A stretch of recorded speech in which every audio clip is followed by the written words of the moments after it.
The club is incredibly well supported. People outside of Norfolk might not realise how intense it is, but we've had supporters at this club stick through us through thick and thin. League One games, they fill the ground. 25,000 people, and it's for that type of support which we need to be organised. We need to send a team out on Saturday prepared to win the game, and more than anything we need to stay in this division. That was seriously tested at the weekend, wasn't it? With all the incidents which happened at the end of the game. It's never nice. It was unsavoury. It was a disappointing time for everybody. And that disappointment has obviously come from the result, which is the primary thing that we're addressing. Am I confident I can get the results to keep us in this division? Absolutely. I think at Saturday, what you saw on Saturday was not that it's a regular occurrence, but it happens up and down the country from time to time, and it's not nice, but it happened, and we move on. David, when was your mind made up that Chris Heaton has to go? Was it the full-time whistle? Was it before, after? No, I don't think you can ever react immediately after a game. You need to sleep on things. So we took the decision during the course of discussions yesterday. And did Chris have anything to say in that, or was it a simple case of you made your mind up? Well, we had a meeting with Chris Saturday evening post game, and of course that's taken into account. Then we have discussions with many stakeholders during the course of Sunday. Of course, they have to remain private for obvious reasons, and the decision-making process then unfolds from there. And I know you have your ear to the ground. Did the fans' reaction on Saturday have anything to do with it as well? It's interesting, isn't it? Because if you read the reaction over the last 24 hours, I think the national media say we're bonkers. Local media are broadly supportive, and a lot of Norwich City supporters have been encouraging us to make this decision sooner. To go back to the earlier point. So, we're only here for two things. We're here for the football club and we're here for its supporters. We're here to serve the supporters. And so we have to do everything we can, as often as we can, with the supporters at the forefront of our mind. You haven't seen scenes like that at Carrow Road for a very long time? No, but it's passions run high in football. It's things are often done and said on occasions like Saturday in the heat of the moment. And it's almost normal for football, but we don't often see it at Carrow Road. We have got great supporters. We're very lucky that they follow us through thick and thin, and clearly at the moment we're going through a wobble which we need to put right. Neil, when were you approached to do the job, and how long did you have to think about it? Sunday, and 2 seconds. Absolute no-brainer, of course. I mean, there's a lot of people in this room know what the club means to me. I've been here almost 20 years now as a player and as a coach, and obviously to be offered the opportunity to manage a football club is an honour and a privilege, and it's something I'm looking forward to doing it with relish, and we're all very confident that we can get the outcome that we expect. Has the top job here been something you'd like to do for a long time? Of course, it's when you work at the club in any capacity as a coach with whatever team, you want to go to the very top, and that obviously is first team level. And as I say, it's a huge honour for me and a privilege more than anything to be leading the team that is, I consider, my club. I live here; it's my club. We've been here for 20 years, as I say, and it's something that if you're talking about someone wants to get the teeth into it and succeed, well, you're looking at him. With the running you've got and the brief you've got of keeping the club in the Premier League, as much as it's an honour, is it also slightly daunting? It's not daunting, and I'm being honest with you. Obviously, I know the running, the 4 games, but I'm not even considering those 4 games at the minute. There's a huge game on Saturday. To be looking beyond that would be foolish. We need to prepare the team, get them right for Saturday, and to win the game on Saturday. But of course, there's other games as well, and it's not just a 1-game season. There is 5 games, and there's 4 games after Saturday's game that we're capable of getting points from. Neil, Chris was criticised for his cautious approach, defensive approach. Will you be taking the shackles off? I think every coach you've got to put your own stamp on it, your own philosophy.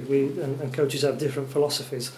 The key from now till the end of the season is getting the right game plan, is getting your tactics right, getting the players into shaping a system that they're happy with and are comfortable with, regardless of whether that's negative or whether you're attacking minded.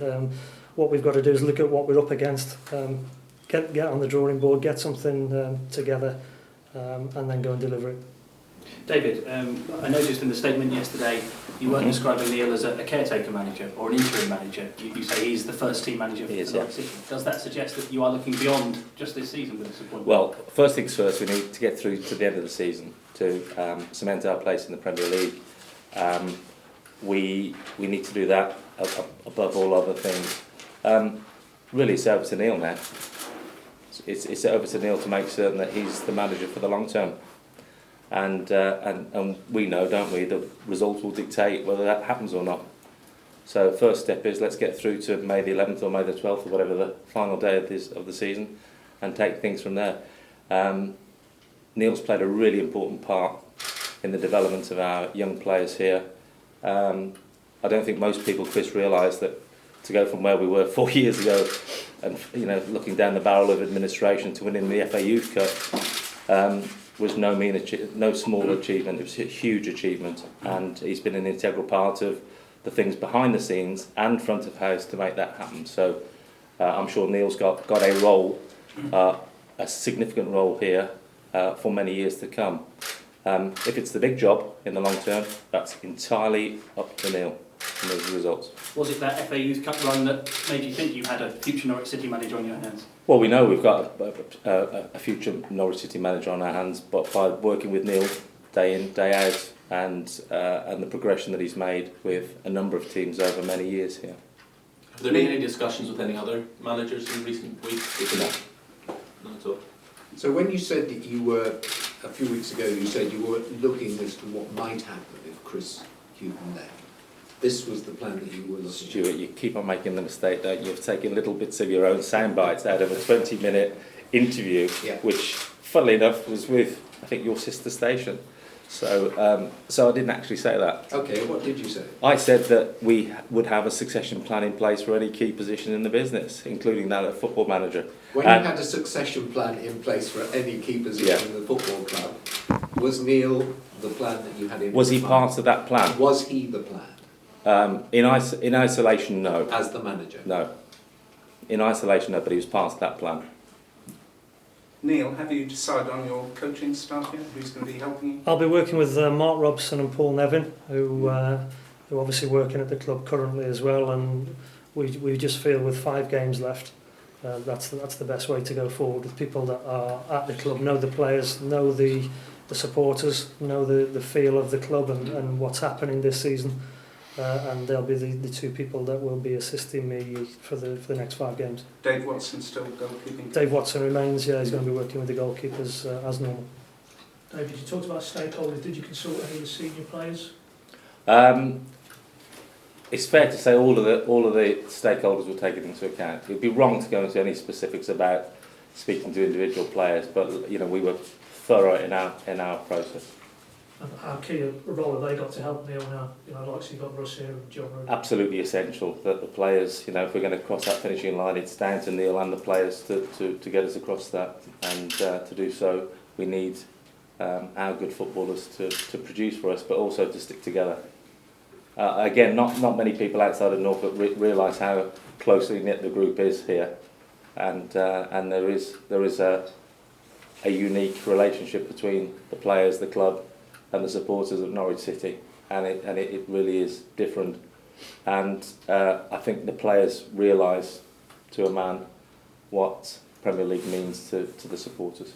Russ, did this decision surprise the players, or is it something that the writing was kind of on the wall from Saturday afternoon?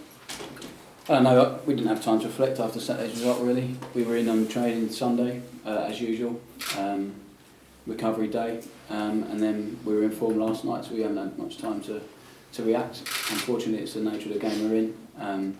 The club have made the decision, and now we have to move on quickly. Obviously, we're disappointed to see 3 men go who we all respect and we all had good relationships with, but unfortunately it hasn't worked out, and we take a big part of that responsibility as well. We haven't performed consistently enough for them. But now we've got to get behind Neil, every single one of us in that dressing room. And like you said, it's come down to 5 games. For me, there's no major crisis. I spoke about it last week. We're still 5 points in front of the teams in the bottom 3. And it's up to us to make sure we stay that way come the end of the season. Excuse the cliche, but had Chris lost the dressing room? I don't know what that really means, to be honest, losing the dressing room. If you think, no, we didn't stop playing for him. No, the boys have, like I said on Saturday, they've tried and they've given everything for him. Unfortunately, it's not been good enough for a while, and the club have moved and made their decision. And now it's one we have to get behind and fully support to the end of the season. David, you talked about the decisions and the discussions that we had. Was the decision unanimously received by the board, or were there 1 or 2 people who wanted Chris to stay on? It was a unanimous decision by the board. Can I ask you what Chris Hughton's reaction was when you informed him? Everybody knows Chris, very professional, but he's clearly disappointed, and has the view that he would have finished his job off properly and effectively. So he was disappointed that it's ended this way. Yeah, but the relationship between the club and Chris Hughton is still as good as it was. There's no hard feelings either side. Then. I think that's a hard question, isn't it? Because when somebody loses their job, then the relationship does change, whether we like it or not. So there is an impact there, isn't there? But we're very grateful to Chris for 22 months. 11th place finish last year was a terrific achievement, and we were hoping that we could improve this year. David, I mean, there was almost a subplot with Chris in his future, and he had to win these games, and he managed to do it. I mean, was there any other stage this season where you got to this position where you could have been gone? I think we always have to be mindful of how many points we've got and games played. We all know, don't we, that if you've got less points than games played, you're in trouble in the Premier League, and that this may be an unusual season. Probably have points tallied to survive, but you normally need to have more points than games played. And so we've been mindful of that throughout the season.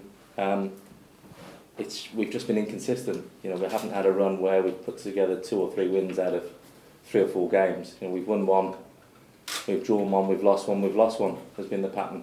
And yet, in the recent form's worse than that. We've got 4 points from 6 games. Neil, can I ask you about the Fulham game? If you win, do you stay up? If you lose, do you go down? Is it as simple as that or not? No, I don't think it's I've heard must-win game. I don't think it's must-win game. We've got 5 games.